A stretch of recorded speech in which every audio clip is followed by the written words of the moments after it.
डिव्हिडंडचे मुख्यतः दोन प्रकार असतात. पहिला इंटरिम डिव्हिडंड आणि दुसरा फायनल डिव्हिडंड. पण या दोघांमध्ये फरक काय? सर्वप्रथम इंटरिम डिव्हिडंड म्हणजेच अंतरिम लाभांश.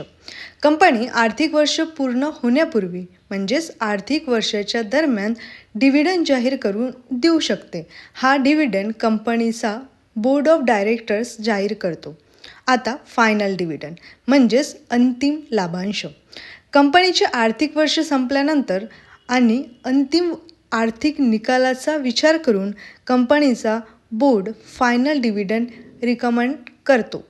त्यानंतर शेअरहोल्डर्सच्या अप्रूव्हलनंतर फायनल डिव्हिडंड दिला जातो.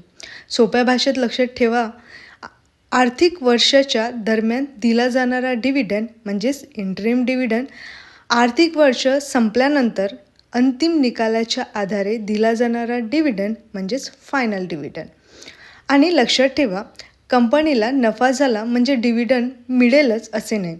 डिव्हिडंड देण्याचा निर्णय कंपनीची आर्थिक स्थिती, नफ्याची परिस्थिती आणि भविष्यातील बिझनेस गरजांवर अवलंबून असतो. अशा सोप्या पद्धतीने शेअर मार्केट शिकण्यासाठी सबस्क्राईब करा निशा अकॅडमी. थँक्यू.